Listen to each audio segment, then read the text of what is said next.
Good evening and welcome to Body and Soul Awareness with Stephanie and Oxana. Here are your hosts.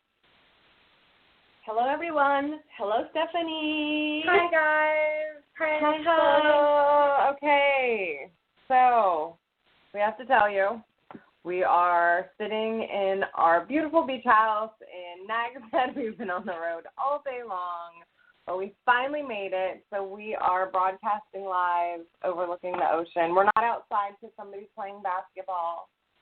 And we actually have two special guests tonight. The first one is Kai. He's here with us, so if you kind of hear him in the background, he just had something to say. So let's go right ahead. And look at him. He is saying hello now. He is, yes. He's eating great, so he's good. But so, all right, let's get into the homework because I know we have a lot to talk about with our special guest tonight. Yes. So yeah, totally. let's just get right into it. So last week's special guest, Harris Linder, the founder of Kidding Around Yoga, was on. She was amazing. It was such a good show. If you didn't get a chance to catch it, make sure you get it on the archive. And you can find that on Facebook, www.facebook.com/Body and Soul Awareness Radio. And we editing as well? Yeah, and okay, so we had some technical issues last week too. Yeah. So I'm working on editing it because I do record everything in-house, but I can't figure out how to get the full script on. We're working on it. Yeah, we're working on it, but we'll get you the link as soon as we get it. But anyway, so because this show was amazing and we had so much information, and that's right. So they didn't even get the homework. Exactly. I'm losing it. Sorry, I have vacation brain. I know, we are so on vacation already. I love it. But yeah, so I mean, the homework, of course, we can share, and we can just share that. Yeah. So one of the techniques that Harris used in her class, or in her program, the Kidding Around Yoga, to have the children put their hands up with their fingers spread apart and take your thumb and your pointer finger and put them together and say peace, and then your middle finger and your thumb and say begin, and then your ring finger and your thumb with, and then your pinky and your thumb me. So peace begins with me. And that was a conscious tool for something for you to remember, like if you were sitting in the middle of traffic and you want to just run into the back of someone because you're so tired of sitting there. Or if your boss is driving you nuts. Or if you're sitting at a meeting and somebody has something to say that you don't want to hear. Can you imagine sitting in the meeting? Know.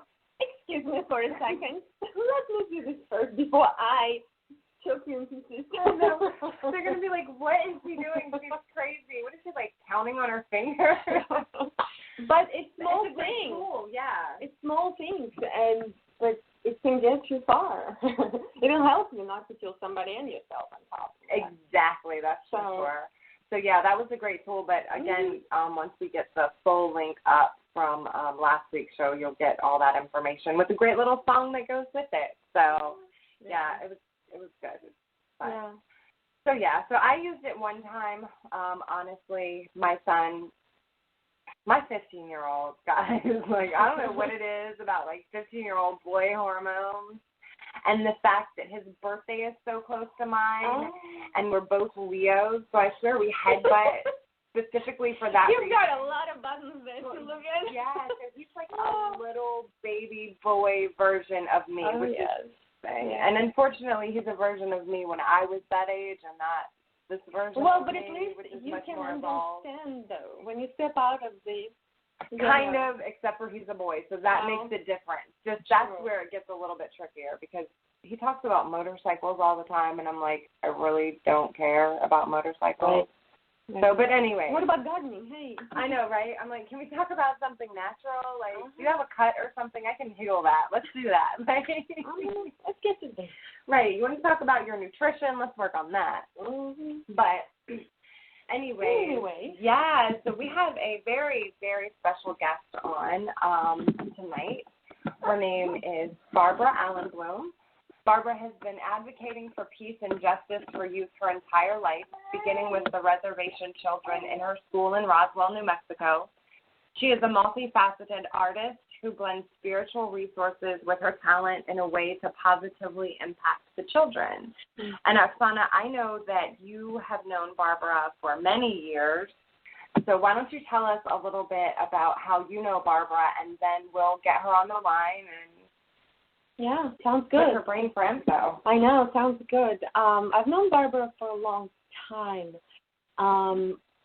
In fact, her company, her organization sponsored my dance company that I danced for in Russia to come to the United States for a couple of months of touring. And it was absolutely amazing. It was, Barbara, she just shines. She's that kind of soul. And so her organization pretty much sponsors our company to come and tour and show our dancing, our skills. And we reconnected again. You know, we've been reconnecting here and there when we would connect for reunions. Right. You know, I would go back and we all meet for reunion because, you know, some of my friends who I danced with, they're living in the U.S. So if they're here, then we will meet. So, and I've seen Barbara at the gatherings, and it's always a pleasure to be around her. But you know, more and more I got to know Barbara. I've, you know, started seeing a much bigger picture. You know, not just this beautiful soul, but also what this beautiful soul is doing. And her organization gets involved with youth, sponsors youth to, you know, to exhale somehow. I don't know in what. For example, for us, it was through dance. Right. You know, through some sort of art form or whatever else, because I quite honestly don't even know all the details that she does now. So, but back then, you know, she was someone who sponsored companies that either art companies or something to do with youth to see a better side of life, in a sense. You know, give them the opportunity through art and not through, you know, all the other side of growing up. All the because it's drugs. Definitely easy to take a wrong turn. Right, absolutely. Or a detour. Let me say a detour. And of course, our system, society, created quite an interesting set of programs and skills and settings that really, a lot of times, doesn't help you up for failure. It doesn't help our kids to really get anywhere where they want. So it creates even more ego issues. So anyway, so I've known her like that, and just when we started the show and we started thinking of people that we would love to have on the show and speak with, she definitely came up right away. So, right? Yeah, I love it. And she also is involved in water flow motion, and she has a lot of, like, athletes. They take this kind of way of moving body. It's a natural moving way of body where you hold, I believe, she will have to explain in more detail, but you hold a bowl with water, or you hold water in a piece of fabric and you move with it, something like that, and it's your body, knowing my body too, it moves because you allow that free movement. It allows your body move naturally and where you need to stretch and, you know, rotate. So I think she's involved in that too. And I'm so excited to speak with her because I would love to know the details and, you know, would like to know how people can contribute and get maybe in touch with that side. That's awesome. Let's go ahead and get her on. Absolutely. Yeah. Hello? Hi, Barbara. Hi, can you hear me? We can hear you. Hello? Yes. Hi, Barbara. Hi, how are you? It's so good to be with you. I know. We're wonderful. We're at the beach. Hey, yay! That's so wonderful. Yes. I'm actually in Texas right now. I usually live on a beach in El Salvador, and it's really nice to be back in Texas. So I know you're enjoying yourself. And I'm so happy to be here with you today. And I was just listening to Oxana and remembering her when she was a little girl and dancing, and she was such an amazing, spirit, and expressing herself, fully from her heart, who she really was through her beautiful movement. And at that time, yes, at that time in my life, my children had gone off to college, and I really wanted to do something with other children around the world, because I had a belief from a tribal background of all children are our children. We can't think that we only have our birth children, and that's all that we have to take care of, because the facts are that if we don't take care of all children, somehow our whole world is interconnected, and if we don't give children the nurturing and the loving and the care they need and the opportunity to be who they are, then we're going to pay for it on the back end, because we're going to have children who grow up in situations where they're not cared for, and they may become criminals, they may have other problems, but our society pays for it. So we might as well get together and on the front end, give all the children an opportunity. We really, really felt like every child born is a gift to this world, and everyone has something special to contribute. And what makes us happy as a human being is to know that we are making a difference, that we can contribute, we can offer something. So that's where we started with Heart to Heart, and that's how I got to know Oxana. We had an organization called Heart to Heart Global Youth Coalition, and I understood at the time that we had two big superpowers, the Soviet Union and the United States, that were just burning up the planet's resources and having this silly conflict called the Cold War. And it didn't have anything to do with what every human being wants. We want a clean, safe place to live, to raise our children in a safe, world. And all people want that. But sometimes we have politics and other, business money interests that get in the way of that. So we felt like we needed to bring children together, bring people together face to face and heart to heart. That's amazing. Yeah. So that's how I got to know Oxana. I had lived out in the country, and I had kind of created my own world. It was a beautiful world, a wonderful place to raise children. But I knew I needed to go out from there and see what I could do for other children at this time in my life. And I heard that there was a Soviet-American summit that was going to happen. So I called up the Center for Soviet-American Dialogue here in the United States and said, I want to do a project. I have all these things I want to send to the Soviet Union, to schools, to children over there. We had a holiday project with all the elementary schools here. I'd gone to the superintendent and said, I want to go and talk to children and have them reach out to the children in the Soviet Union. So we had talked about an auditorium full of children at schools. What would it be like if we had a peace room to track all the wonderful things that work around the world and the peaceful things, The generals all have war rooms, and they all have strategy. So what if we had strategy, and what if we could hear all the good news and knew what all was working? And we inspired the children to write letters or do drawings and paintings that they could send to another child in the Soviet Union to open up the dialogue between our two nations.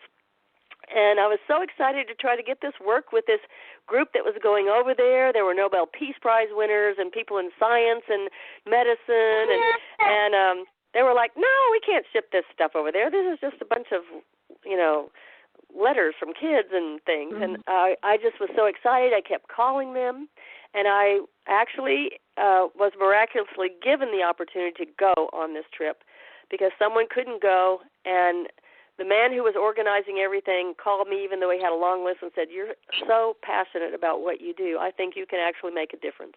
And would you like to go and help facilitate for the Youth and Education Task Force team for the new millennium? So that was how I actually got to the Soviet Union.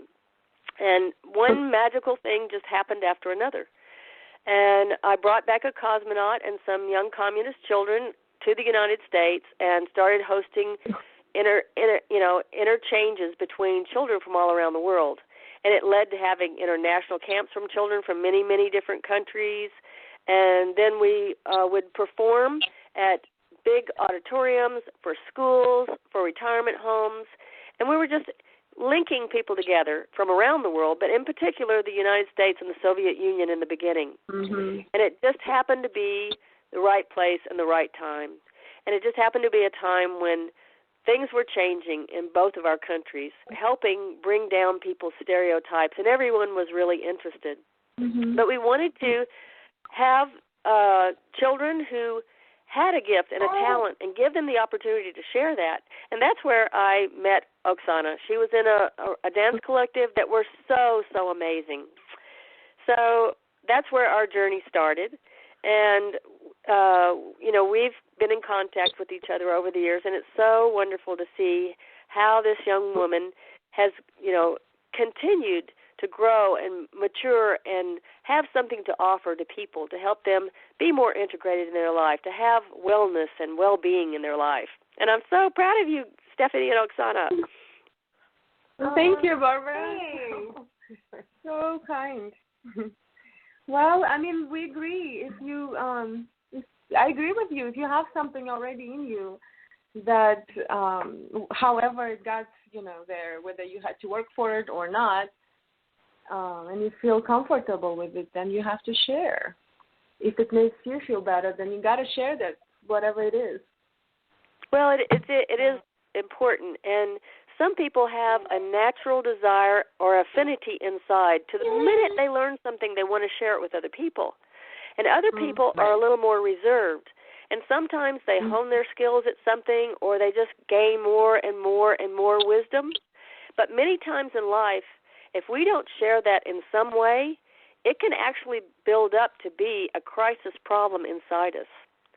It's a really strange phenomena, but many people actually suffer from that. And they suffer from fear of success, and so they don't go out and share things.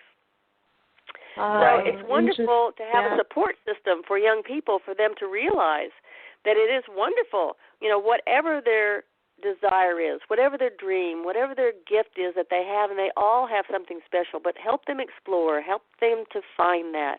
We need to lift the growing generation up on our shoulders so they can go off. And we need to give them a platform. It's not that we are, we're guiding them. We're giving them the space to create their new world and to solve the problems that we have left behind, and they're the ones that are going to take care and build a beautiful new future. So they are our most precious resource on this planet, and we need to have our priorities, our financial priorities as a country. It is important that we think about how we're spending the things we spend and what we do, because if we don't educate and take care and nurture these children and give them the opportunity, we will all lose. So I really inspire everybody out there to know, and especially mothers, you have one of the most important jobs on the planet. And it's so amazing, and it's such hard work, and you are not rewarded for it in the work field, You're not paid for it. You're not honored for it in the same ways as people who are successful and climb up in the corporate ladder, But your work and the teacher's work are so important with our children. That's what I always say. I'm like, man, it was so much easier when I was in the corporate world and I sent my kid to daycare and I didn't have to, be with him all the time. My first time. And then this one, I've been home for the past 9 months. And, boy, do moms have a really, really, really hard job.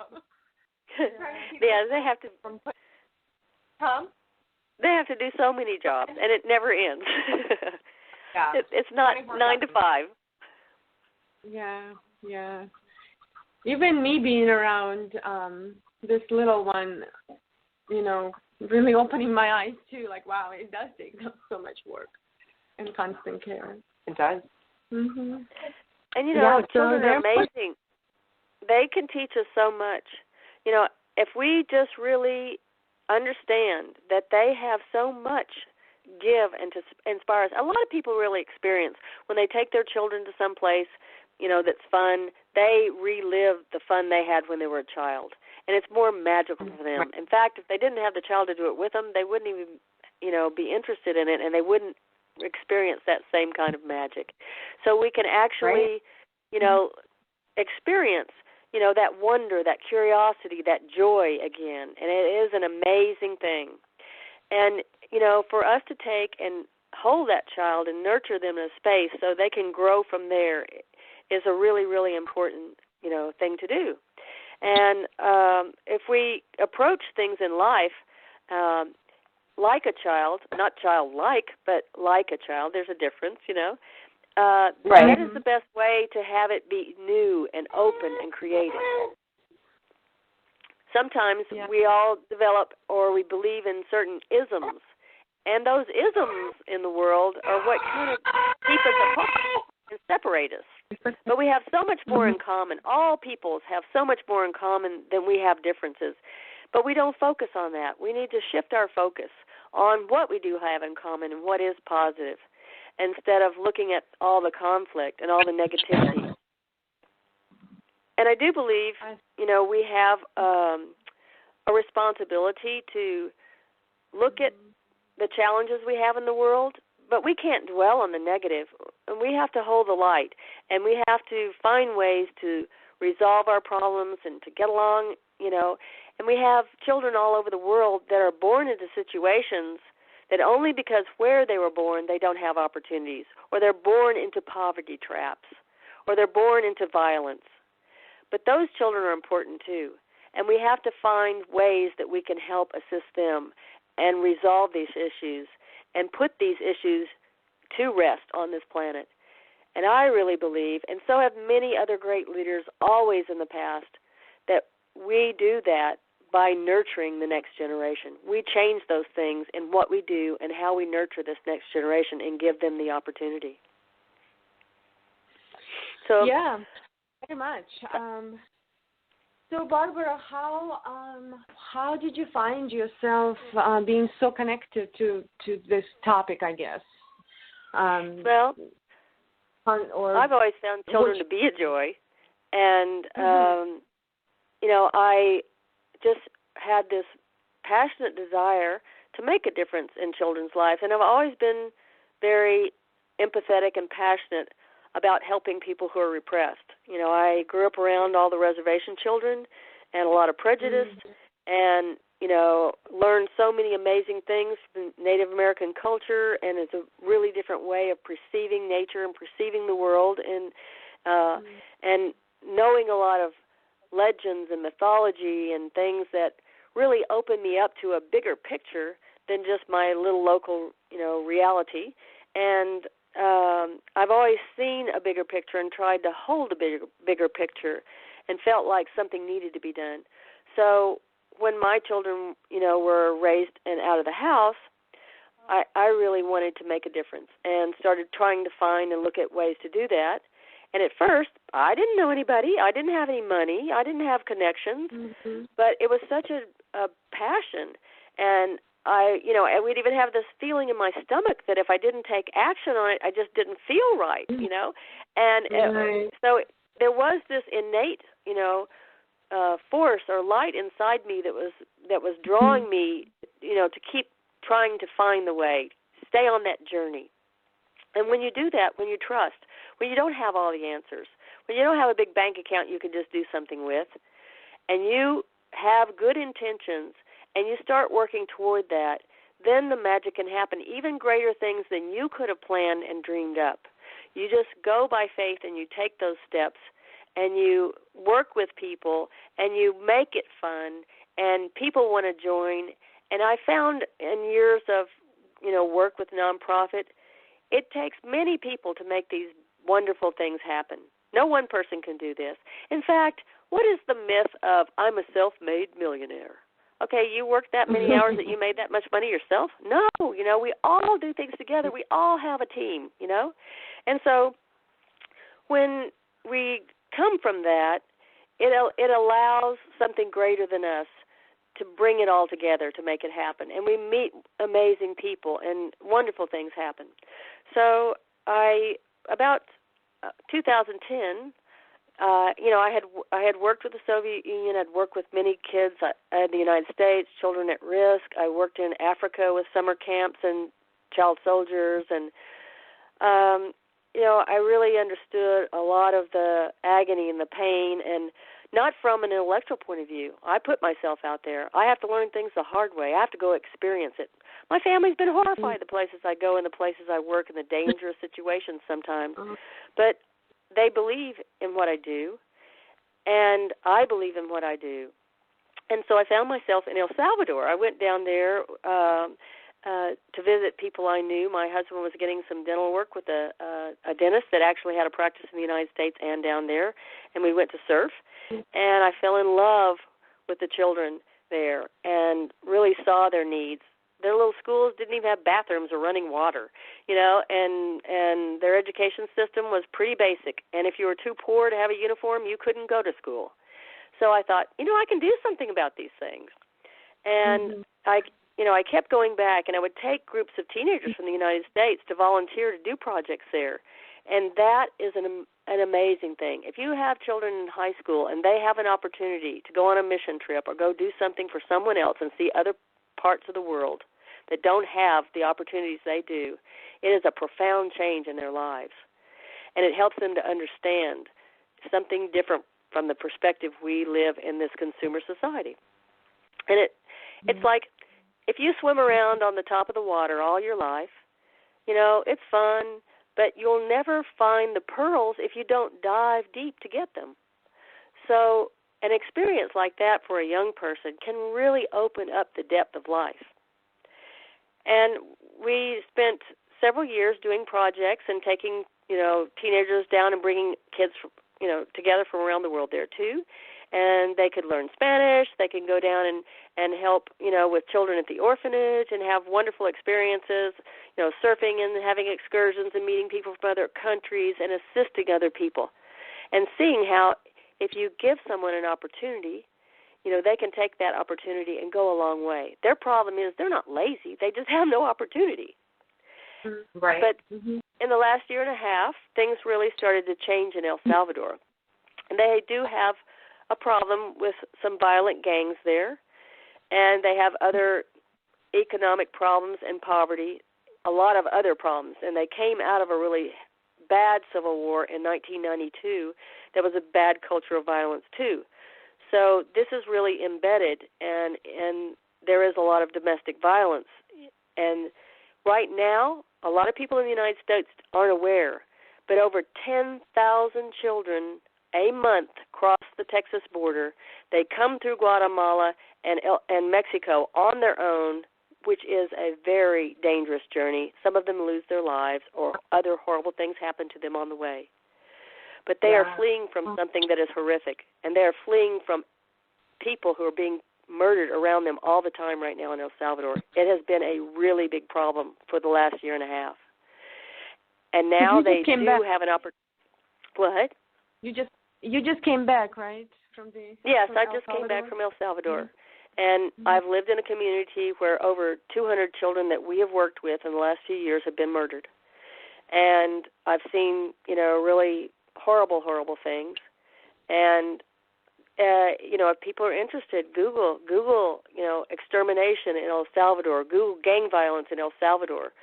But I would hear people in Texas when this started say, what are all these kids crossing the border for? Why do we have all these people to come into our country? What kind of crazy parents would send their kids up here by themselves through all that danger? But they don't understand the horrific things that are happening there that they cannot control. And, really horrific things that happen to their children. They want an opportunity for their children. And now their children are being murdered. And if you speak out or if you show emotion about it, they will kill you too. And, it's absolutely, we don't know in this country what it's like. We can't know. We can't even know, even when we visit a country like that and we try to help people in poverty, have an opportunity. We can live among them for a period of time, but we don't know how they feel. We don't live in this hopelessness. We don't live in a state. We know we can go back to a safe place. So exactly. Yeah, and so we can't even really know what that is like. when we have this kind of, security and safety in life. And we come back to a culture like we have, and it's wonderful, and it's safe, and we can appreciate everything. We can appreciate every breath we take, and we realize, what we have and that we always took for granted. And it's really an amazing thing, to understand that the only thing those children did, and they didn't do it of their own accord, but they were born in a place where that country cannot get a visa. You cannot get a visa to come to the United States. You cannot leave legally leave this, horrible terror that's going on there now. So the children come into this country and cross the border illegally. We will not give them a visa to come out of that danger. But once they're here, we have this year started letting them file for asylum and live with a family member here or someone else who will take them in. And that is a wonderful thing, because a lot of these young people, will make good U.S. citizens.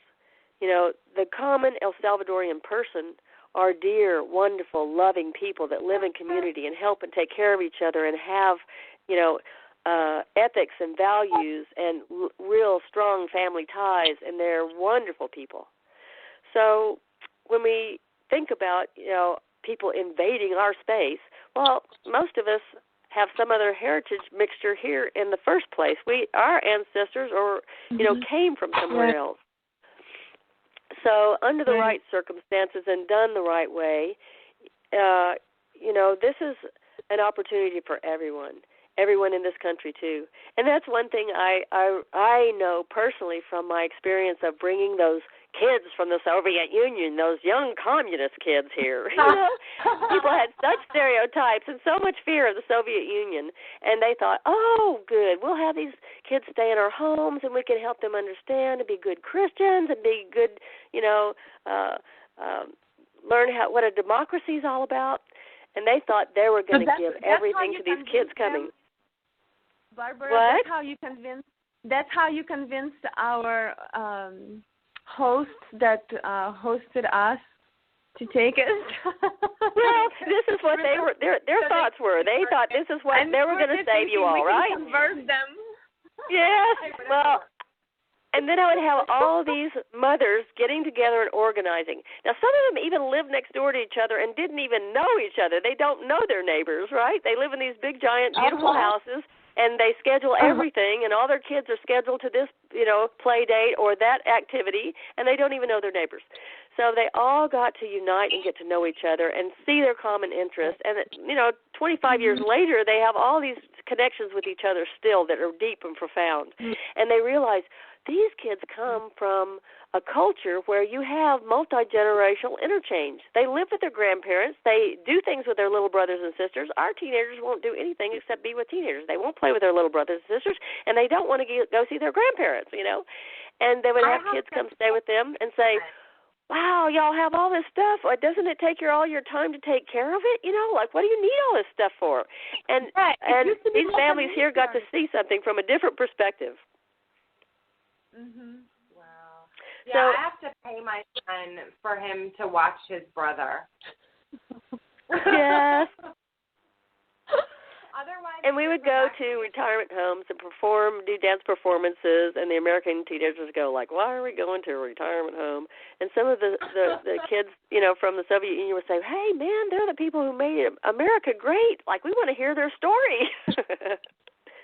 It was really funny. And it was really fun times. Good. Well, Barbara, this is all really, really great what you're doing. It's just so amazing that you've done so much to help so many children. But we have to go to a commercial break, and we are going to be back on the air in about 3 minutes. So we'll be right back with you. Just hold on 1 minute. Okay.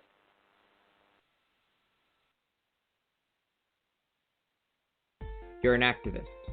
You have a cause and an idea, but you also have lots of questions. You need help.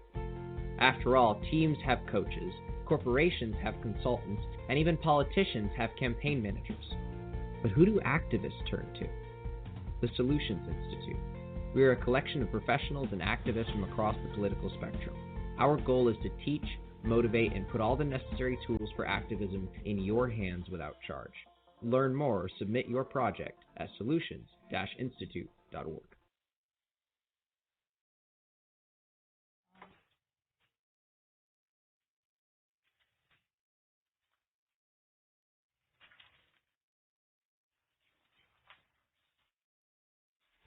I like the way you grow it, no pesticides. I got to box it up. I like the way you grow it, so locally. I got to box it up.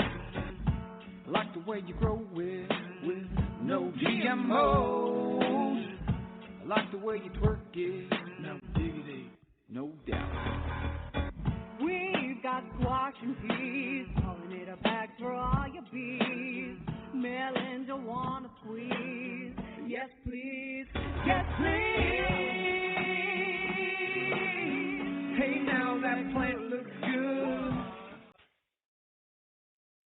I want to grow it, I want to taste it.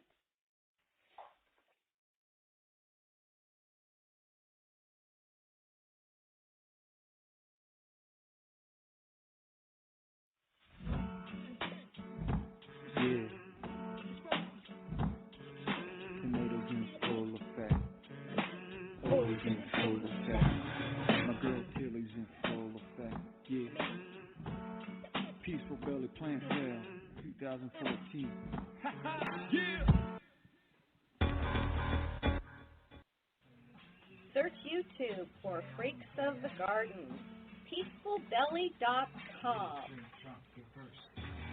Support your local organic farmers.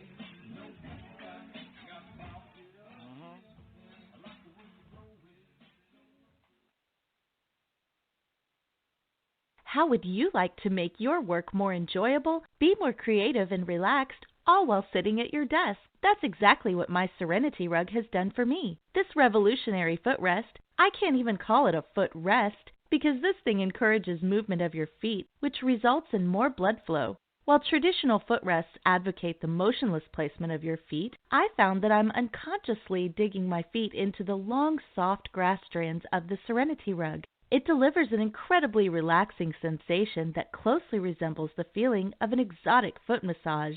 If you have ever had a foot massage that made you want to stay there for hours, you know what I'm talking about.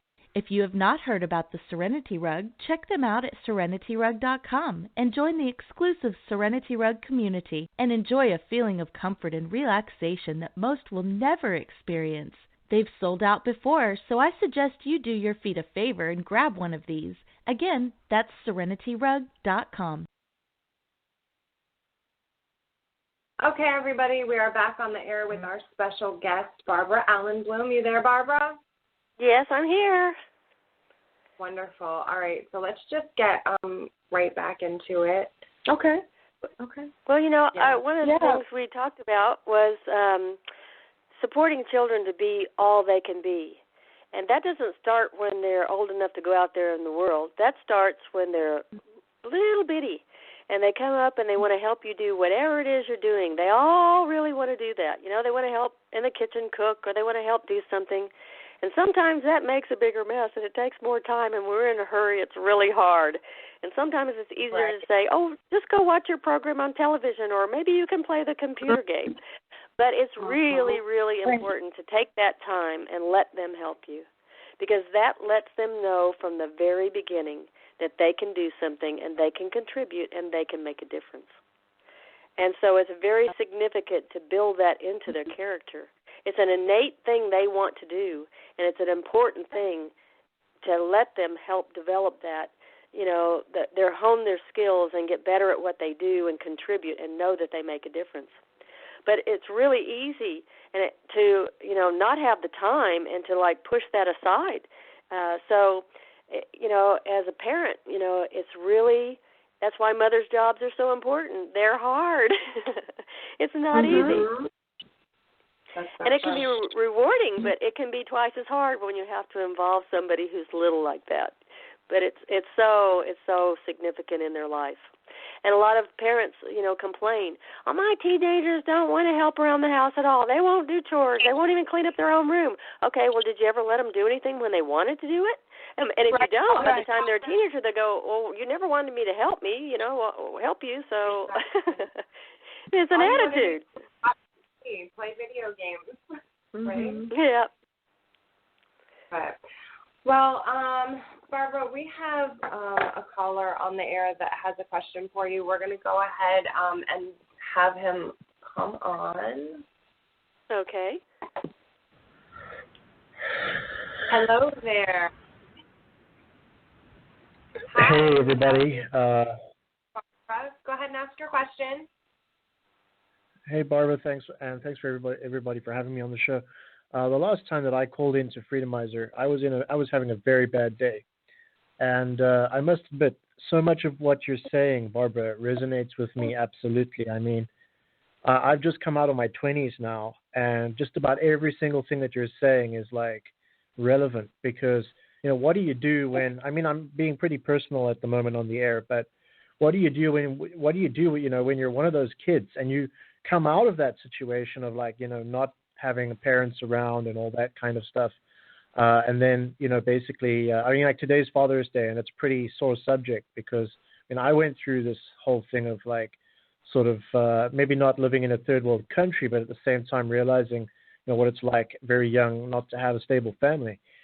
And, everything that you're saying makes so much sense, but I think a lot of people are experiencing this pressure, right? Because now as someone that's come out of, I think I might be part of the millennial generation. I'll have to go back and check that. But it's in terms of the age of the official when millennials started. But, to watch parents and like baby boomers and so on just constantly doing the wrong thing. And you're like, don't do this, don't do that. And you're actually like coming out of the crap. And they're like, well, why don't you just go and get a safe, secure job or whatever? It's like, well, why don't you want to work with me to create alternative currencies? Oh, what a wonderful idea. Me mad. Why? I mean, it's like, but it feels like you're living in crazy land all the time. And you know that you've been messed up. And as you start getting into your, I'm talking about myself, of course, but as you start getting into your 30s, you realize how much damage is actually being done. And you have to go back and look at the psychological profile. And then all of a sudden it's like, whoa, man, I never really stood a chance. Thank God I'm still alive. Well, I really honor you and your desire to make a better world. You can tell from the things you're saying. You care, and you care about other children. And I came from some domestic violence when I was a child. I left home when I was 14. My sister, who was 2 years younger than me, left when she was 14. The next sister had a baby and gave it up for adoption when she was 13. The next sister was put away in some place when she was 14. And we learned to survive on our own. And, even though you don't live in a third world country, you can live a third world reality. And I was really lucky. I was creative and I had a lot of energy and I made good choices. But I saw it all. Mm-hmm. I experienced a lot of things, And what I have to say about things that went into your path, and some things I didn't even remember and didn't face until I was 30, in my mid-30s. I never cried because I was strong for my sisters and things, and I never even experienced my own fears and emotions from those hard times until the point where my life was safe and I could do that. And what I have to say to people that are your age that may have experienced that kind of thing and weren't raised and nurtured and given all the opportunities that you can give a child is that now you can be your own parent, and the child inside you that still may be hurt or miss things, you can say, look, I'm grown now and I can take care of you.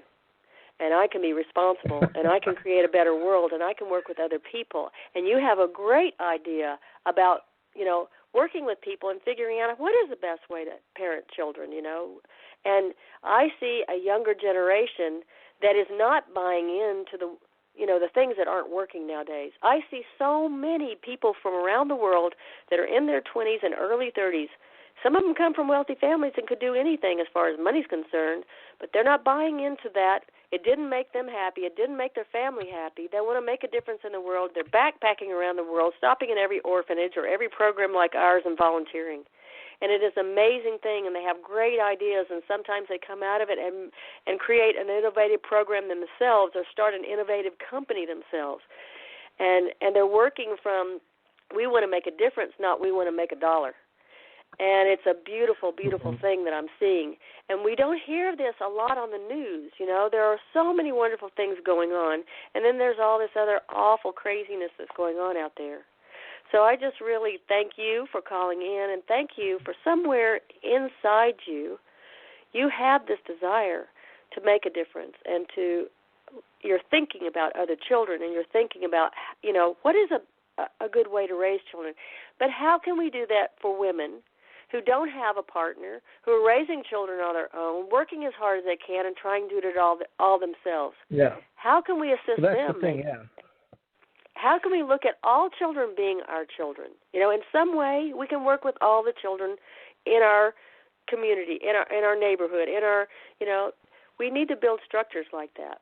And we need to build structures where maybe people can share parenting, you know, and women can get together and say, hey, I need some time off. Can you watch my kids and I'll do yours another day? Or guys like you know, can be involved. And it's never either or. There are, you know, millions of options in between. And the beautiful thing is seeing how we can work those things out so we create a better existence for everyone.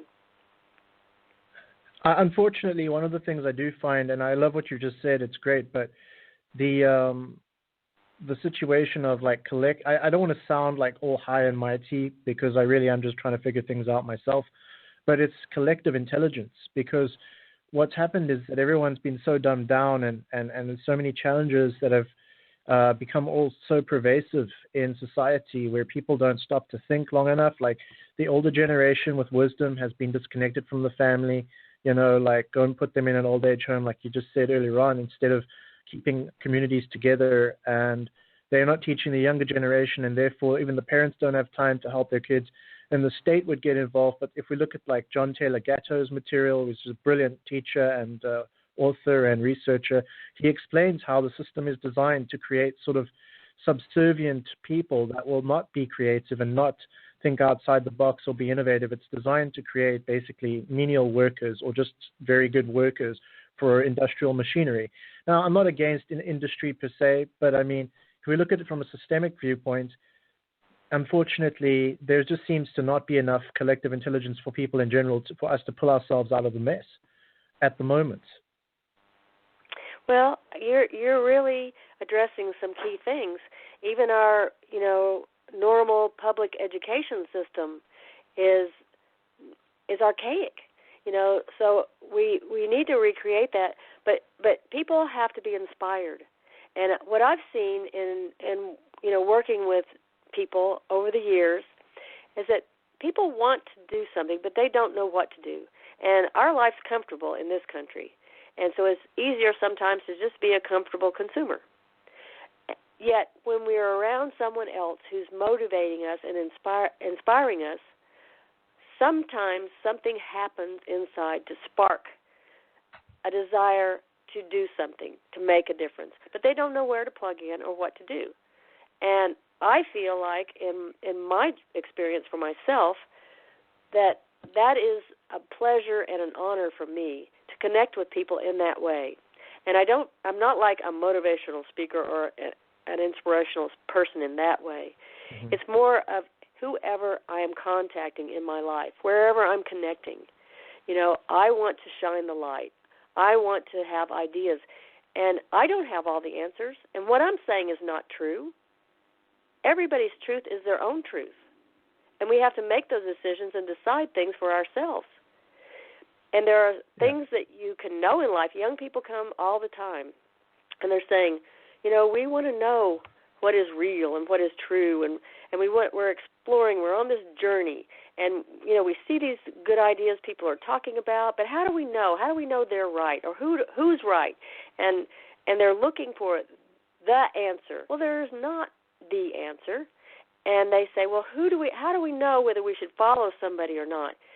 And what I've learned over many years is that if someone has a great project or a great idea, and you're seeing something there, and it's something that helps you be more of who you are, or it helps you be freer and you know, be able to explore what it is you're looking for, then that's a good thing. You can follow that. But if somebody's trying to take your energy and somebody's trying to tell you what to do and how you should be, maybe you better run from that. These are things where, as we're learning things, and a lot of young people, they don't know, and they're still learning and exploring. So they have these questions.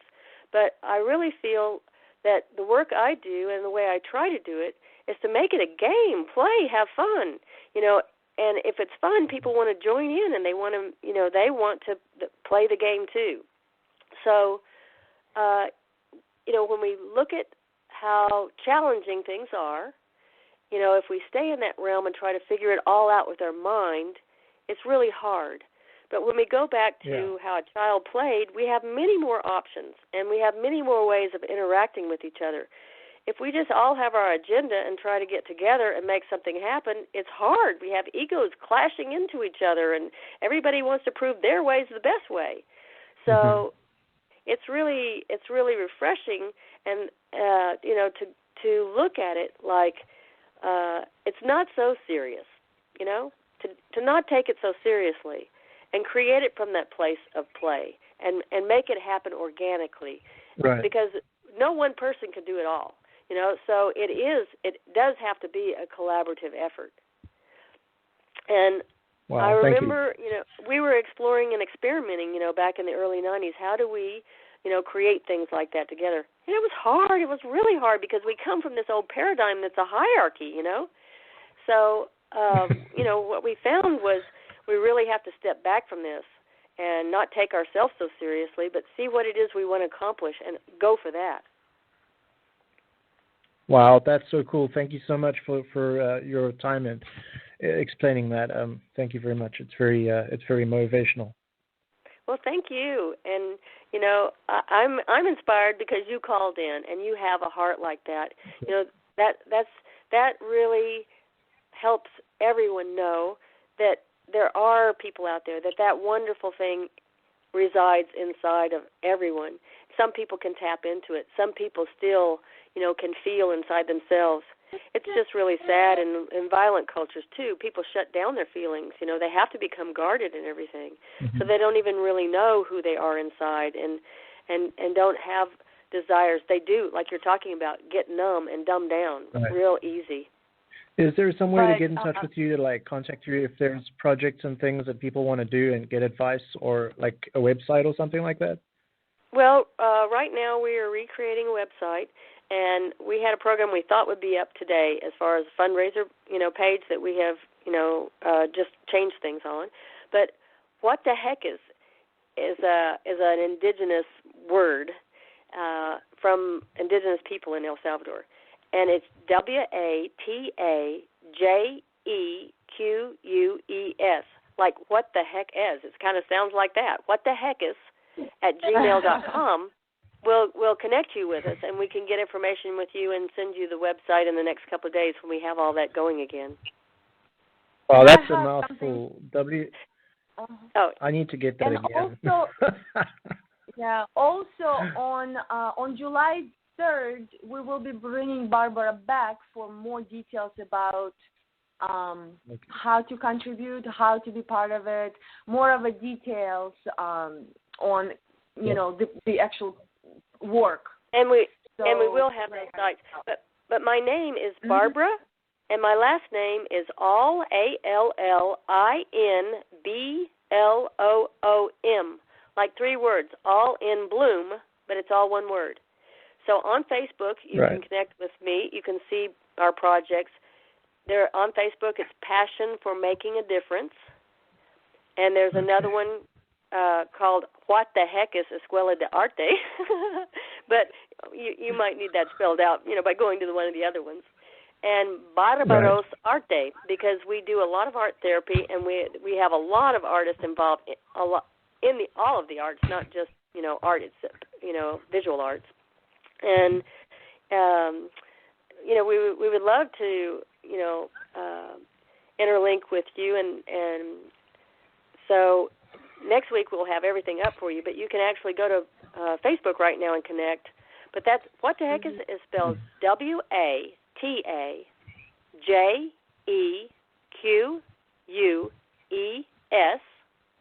@gmail.com. And we'll post this on our Facebook page as well. Yeah, thank you so much for Thanks very much. Yeah, thank you so much. All right, keep going.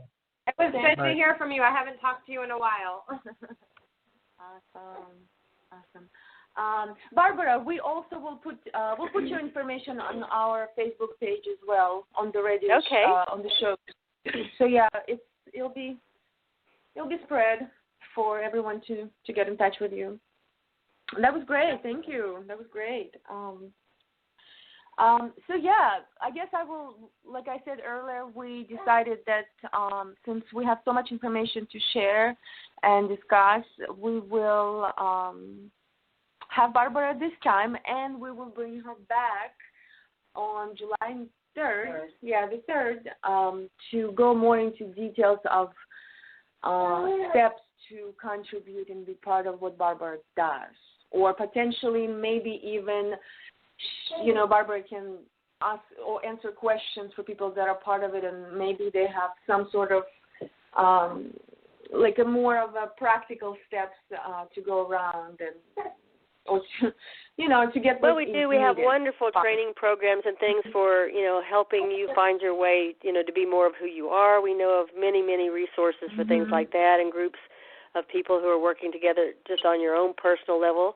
Through that, we have volunteer opportunities. Right now, it's very dangerous in El Salvador, so we're not really inviting young people to come volunteer. But in Guatemala, we have absolutely fabulous volunteer opportunities that are amazing, transformational, life-changing things. So we can talk about all that when I return to the show. Thank you. Absolutely. But now I just want to hear more about what you've been involved in, starting with El Salvador and more other situations and programs you ran before. I just would like to know more about your work. Well, in El Salvador, we started out doing more of humanitarian aids and working with communities of people and doing sustainable projects, working with the children and families. And what we really found in working that way is that if you can work with a group of people that are already organized in some kind of community or already are connected to their church or just living close to each other in a village, it's much easier because they have a support system already that they can work through. And when you give them some training and skills and some opportunity, and we don't go in and do things for people. We go in and say, what is it that is your priority? What do you think would help you in your life? Because we want to help them accomplish what is meaningful and would make a difference in their lives. And when you go into another culture or another way of living in a different country, you don't know all about that. I can tell you about one really funny example in Guatemala. In Guatemala, the Mayan people live in villages all around Lake Atitlan, and it's beautiful paradise. And they are still living and working a lot like they did hundreds of years ago. But they have a beautiful culture, and it's a wonderful existence. And even though they're people who we would consider living in poverty, they are happy people because of their relationships, their spiritual beliefs, and the way they do things. They have a lot of quality in their life. But the men go up into the highland mountains and work during the day, and they raise crops and they raise sheep, and the women, work and they tie their looms to the trees, and they weave all of their fabric, and then they embroidery, and they have their children around there playing, and then their older children can go to school. And they live intergenerationally, grandparents and the next generation, the children, sometimes cousins. There are a lot of people that live together in one little bitty place. So a missionary group came in that was living and working there at the lake, and they wanted to help do different things. And they noticed that every afternoon or right at noon, the women walk up the mountain, climb this big mountain up to where their husbands are to take them lunch. And they thought, well, this is kind of crazy. We're really efficient-oriented, and we can figure out how to solve this problem. Like, we can get all those lunches together and take them up there to the men so the women don't have to do that. So one of the elders came and said, Barbara, we had tried to talk to, the missionary about, like, it was okay that this is part of our culture and we want to do this. And he didn't understand, and he still is, trying to figure out a way to solve this problem for us, but it's not a problem for us. And I said, okay, well, what is going on? And they said, well, actually, he's creating a problem for us. And I said, okay, what is that problem? And the elder said, well, our women don't have any other opportunity to have any privacy so they can be intimate with their husbands unless they go up there at lunch and take them their lunch, because in the same household there are 10 people living in a one-room house. Yep. And they didn't know how to tell the missionary that, and he couldn't have absolutely in his mind known anything about that. So, see, when we go into another culture like that, we have no idea because we have no reference for that. So just even simple little things like that, we don't understand, and it's important not to go in and tell somebody, like we know better and we can fix your life and we can help you live better. So that's the way we try to approach all projects. We try to approach all projects so we leave them knowing how to do the work and being responsible for it and being able to sustain it. So, we were meeting basic needs of clean water, sanitation, maybe electricity, learning how to build more than mud and stick houses that are going to wash away in rainy season so you don't have to start over every year. And then it turned into massive violence and murder, the murder capital of the world, and horrendous, horrific things happening, and, all their children fleeing, and, just violence everywhere. You never know where it's going to pop up. Extermination squads coming all the time, hunting people at night, and torture and murder and, just horrible, horrible, savage things, and children living in trauma and children living with no parents now and trying to meet all their basic needs and going and getting the children out of all the rural orphanages because they're being stolen and sold into the human trafficking, and it just went mad. And we, have been working as hard as we can, raising funds to try to, be of service and be of aid and do therapy and trauma therapy and meet basic needs in that way, take custody of kids here, file for asylum, get them into homes, and just doing, whatever it is that we can help with that. And it seems like at this point, certain areas of the country have been what the government feels like is cleaned out. And it has gotten peaceful. Since I returned from there, we had, a couple of really horrible things happen in the next couple of days, but it has been quiet since I left about a month ago. And everyone's in hopes that it is calming down. The government has made an official announcement that said the violence will stop. But the fact is, when you have mercenaries and when you have extermination squads and insane people who hack everybody up with machetes and torture them, it's hard to make it stop. And when you've done that to a lot of people, there's a lot of revenge, and it's hard to make the violence stop. And that's why people have to understand we cannot stop violence with violence. We cannot stop terrorism with terror. This will not work. This is not something that works, and it's not something that's okay. And we have to spend our resources on this planet in a different way. So at this point, now we are doing everything we can to, have love and light and hope and create new programs so that we can raise a generation in El Salvador that is a generation, a culture of kindness instead of a culture of violence. And we invite everyone who has ideas that might be positive that could help with this solution. And we know that even though it's been horrific, sometimes it takes tearing something down before it can be rebuilt. And we also know that there is government aid money, a lot of it from the United States sitting there, that now they understand we need programming, we need things, we need help, we need to have things done here. We have to recreate something. So where it was maybe hard to get this kind of support and money help before, now there are some, things available and open that weren't before. And there is a lot of opportunity if there are organizations here in the United States that feel like they can meet some of those needs. Please contact USAID in El Salvador. Please contact missionaries that are on the ground or programs like ours on the ground there where your efforts, your energy, your money is actually going to go to do something, effective for the people. Yeah, I'm sure that one big. Well, actually, I know it's one big issue. My master's degree is kind of in that sphere. So money usually, I mean, a lot of times money doesn't go to where they intend for it to go to. So that's a big issue, and everyone is aware of it. Well, and a lot of times it's not because somebody is trying to misappropriate things. It's just because if a bureaucracy or an organization is built so big that it has to spend half of its money to sustain itself, it can't do what it was originally created to do. Right, absolutely.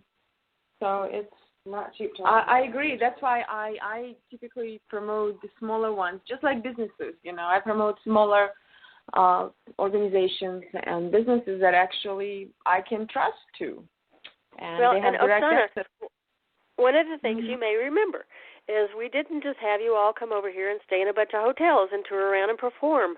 We wanted you to have experiences with families, host homes. We wanted people to be able to be involved themselves personally, not just see you on stage. We wanted to connect people face to face and heart to heart, because that's what makes a difference in the world. So it's really important to, contribute where you actually personally can be involved too. Even if you can't go to El Salvador, you still know, and you can actually, connect with children, from there if you can't go down there, or if, you have the opportunity, you can volunteer and go on a vacation. In the community where we are is one of the 10th best places to surf in the world. So we have people who have a lot of money come there to surf. We had people come there for yoga retreats from New York City all the time. They didn't. Some of them even showed up in this horrible stuff. They didn't know they were in a bulletproof car and going with armed guards and people being murdered around them. But the fact is that there are volunteer opportunities, and when things open up and they're safer, I will totally invite people to come join those things. And we had these kind of things going in the past there. So you can have a fabulous vacation on a fabulous beach there, and work with children's projects or other projects that are going on with women and things, and contribute where it will go a long, long way for the people in that community. Have fun yourself, and it's a beautiful country. I know a lot of people who travel through Central America, and they say that the people in El Salvador were the friendliest people of all the people we met. And even the people who say, well, I would never go to El Salvador, they have all those gangs. Well, my stereotypes were blown away when I got there. The gangs who were protected our territory. There was no law where we were. We were in the Wild West.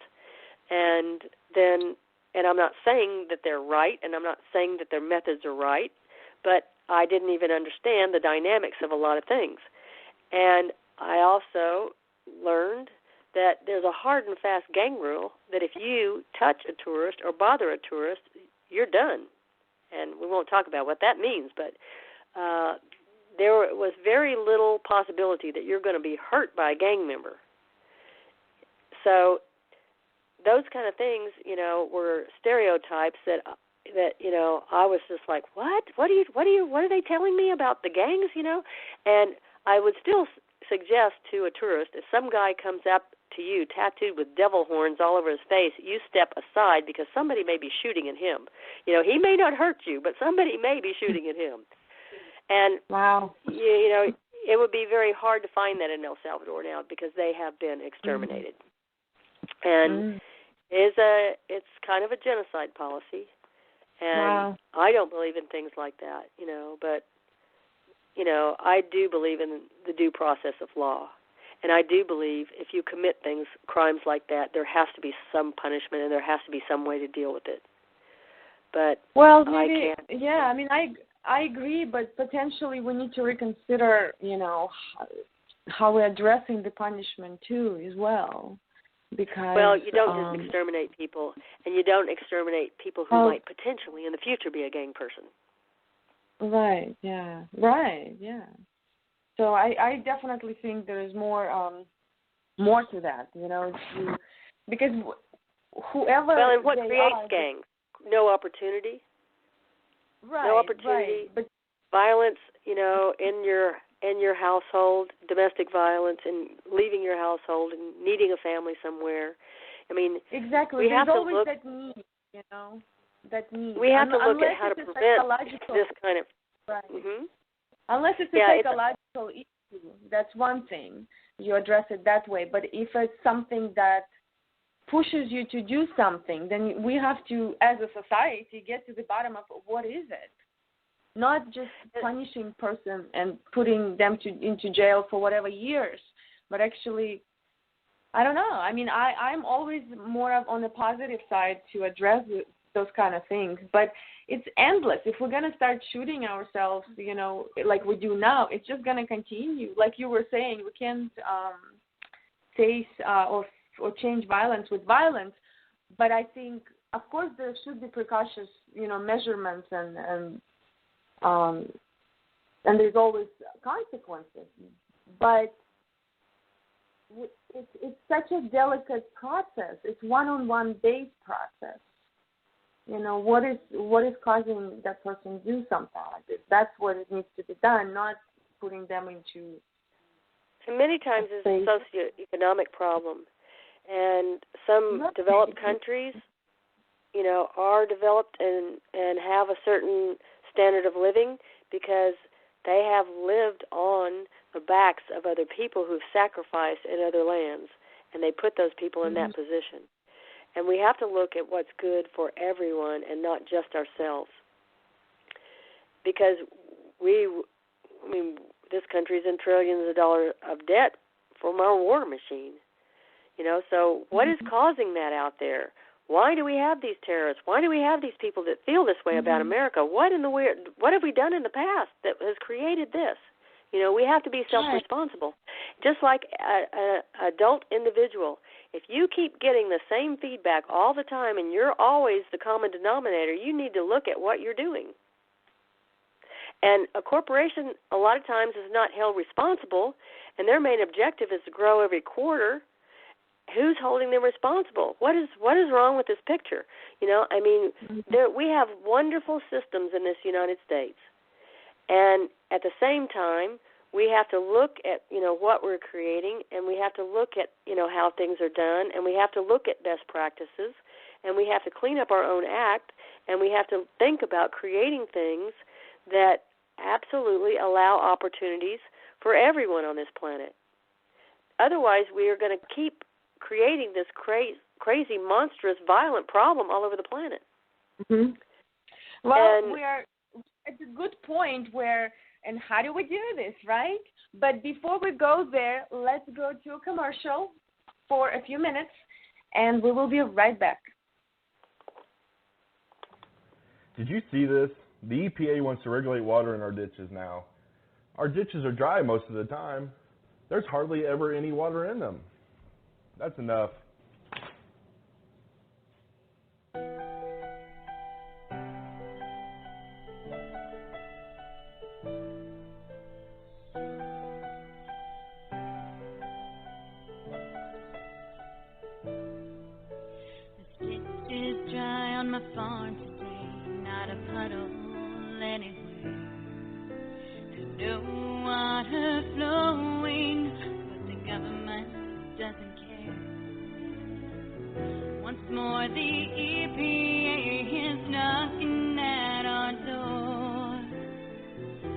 A brand new rule, they want to regulate us more. They've tried before and we said no. Why should they control what doesn't flow? Agriculture's safe, that's what they say. It's what they always say.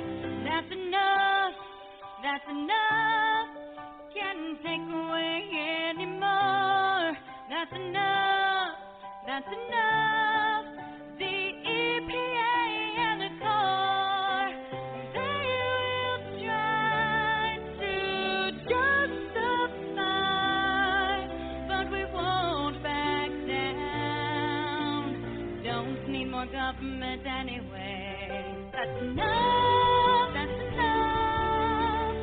No more power plays. That's enough.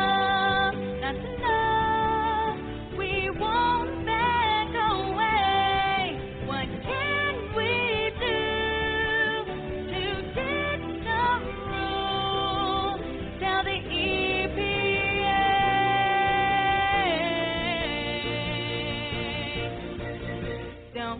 more compliments anyway. Tell the EPA it's time to ditch the rule. Ditchtherule.fb.org. This is a message from the Missouri Farm Bureau. Contact them at 573-893-1558.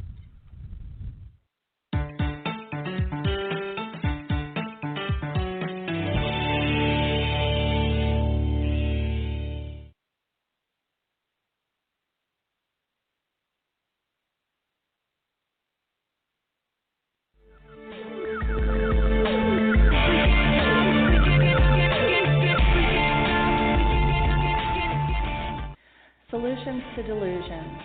How do you do this? Well, join me every Friday night on the Delusion Solution radio show from 6 to 9 p.m. Central Standard Time and 9 to 12 midnight Eastern Time right here on the Freedomizer Network, where we will be discussing and discerning the times by making sense of current events and bringing to light much-needed topics. Our calling number is 347-324-3704 to listen in. Watching with your ears and listen with your eyes. I'm your host, Tara Dawn, and I'll see you there.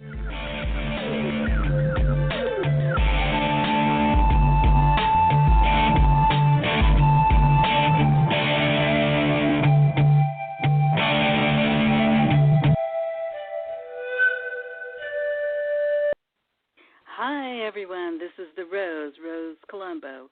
Be sure to tune in every Monday, Wednesday, and Friday from 10:30 to noon Pacific Daylight Time and 1:30 to 3 p.m. Eastern Standard Time for the Justice Club on Freedomizer Radio.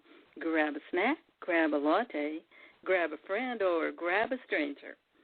I've been on the front lines for 25 years, and I've been labeled as the crusader for equal rights by the media many times.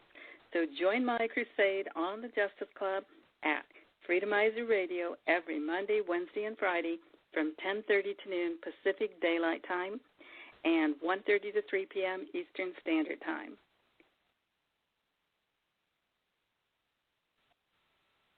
All right, we're back. Barbara, are you with us?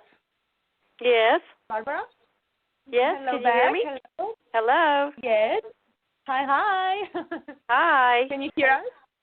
I can hear you.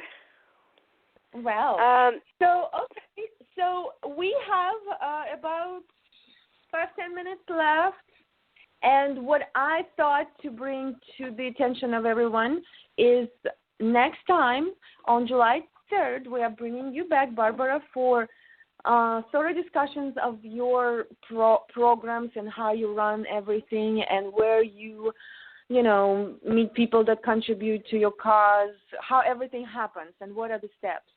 But today I just wanted to talk more in concept, like what did you find the most that really helps, immediate help? And of course we can't say the same for every area of the world. It does differ, Somewhere people don't even have clean water, and well, heck, we all don't have clean water. Right.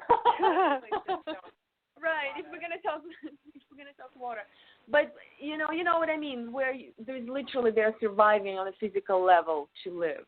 That's of course one thing. But where people already have that minimum met, what is your immediate?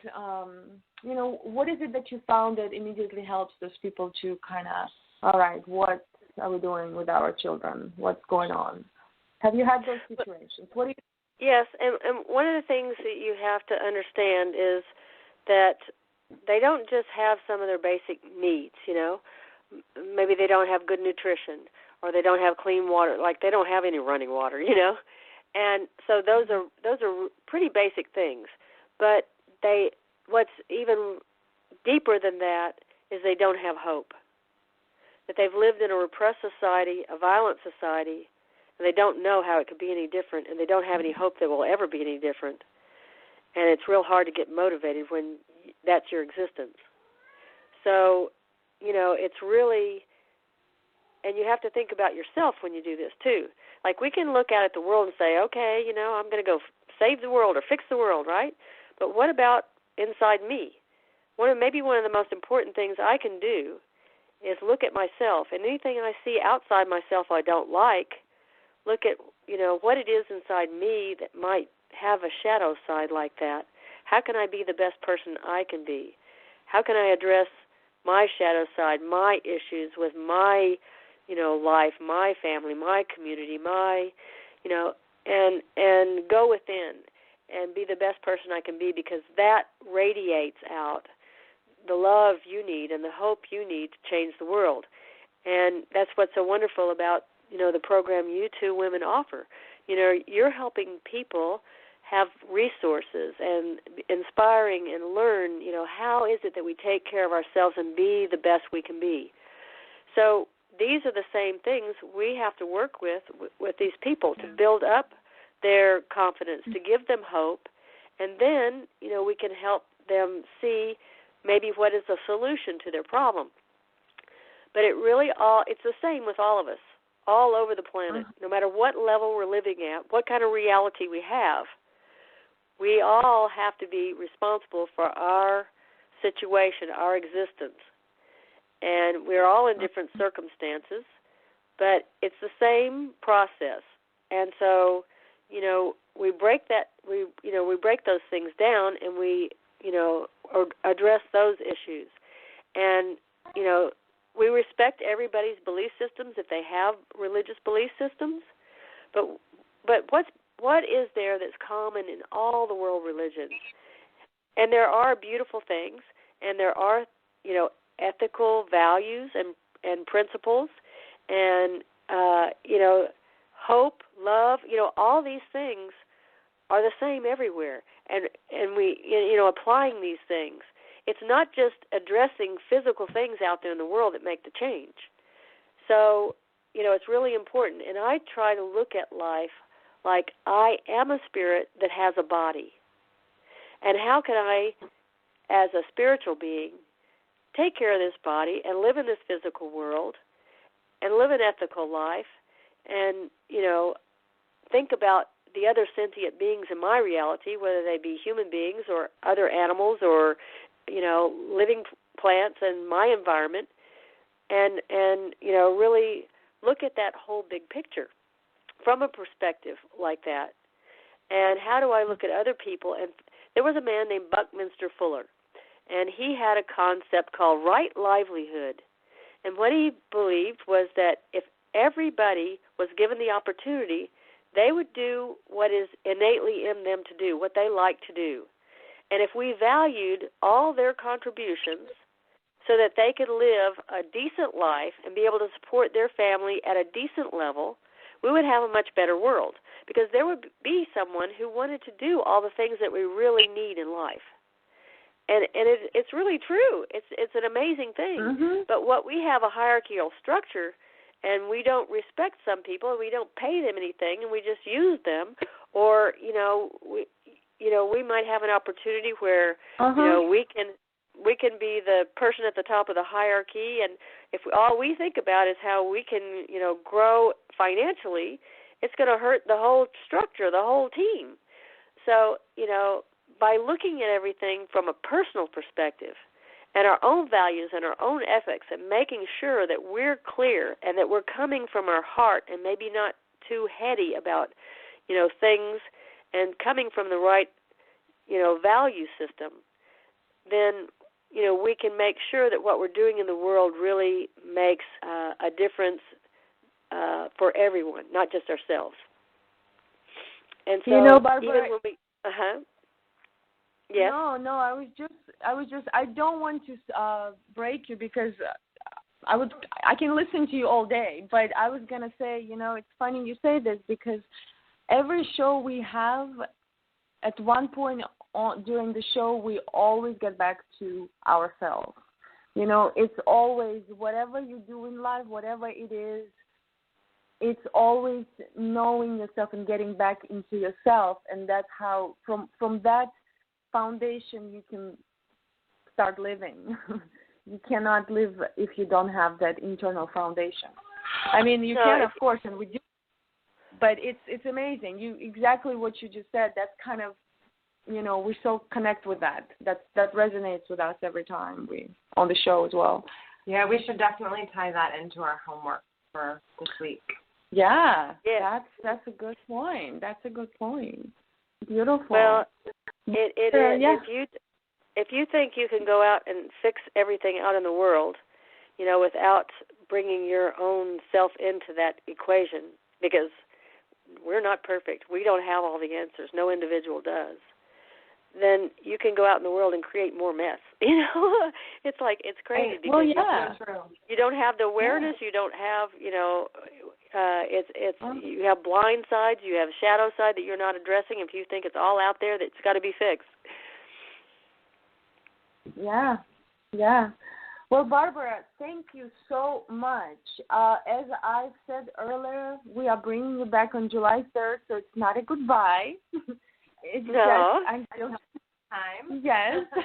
And we will continue the conversation, and we'll go more into details of how you do it and what can be done even more. So, but for now, we have to say goodbye until then, because we have a couple of minutes left, and we're going to wrap up the show. But you have a fabulous weekend, actually Sunday, and week ahead, and enjoy this summer. And we will stay in touch, and definitely we'll talk to you on July 3rd. Yes, and thank you so much for coming on, Barbara. It's been great. Okay, thank you so much for your work and holding this space. And I'll be back on July the 3rd, and have a great time at the beach. Bye-bye. We will. You know why we're trying to hurry up, right? Because we're trying to get to the beach. Yeah, there's some truth in it. Yeah. Bye. Thanks so much. Bye-bye. Bye. All right. Wow, that was amazing. All right. So, we have a few minutes left, and I guess we are going to go straight to the homework, right? Yes. So we can go to the beach afterwards. For homework, what are we going to do for homework? Well, for homework, we can, as we just finished the show with Barbara, we went back to ourselves. So any type of conflict or challenge or something that is bothering you in your life presently, go back and go into yourself and just start feeling what are the feelings that are coming out about the situation. What is it? And literally just start feeling the feelings. Because the secret is you got to go through that. You got to go through whatever emotion, whatever feeling, whatever the steps you need to take to go through that. Because if it's disharmony, then it requires attention, meaning you have to be in it. Right, and there's something inside of you that needs to be worked on. Because if you'll ignore it now, you'll be okay, but then it'll come back. And it'll keep on coming back until you address it. I know. You might as well just address it when it comes and up. And sometimes it hits you really hard because you needed to see it. So any situation you've got, take your time and go in and see what happens. So I think that would be the homework, and I think we will be doing it on the beach.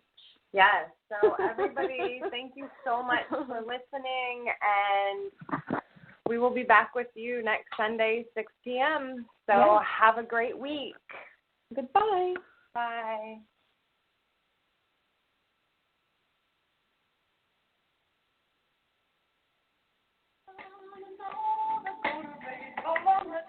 Then off you go. Shake up the feels and open up the window.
We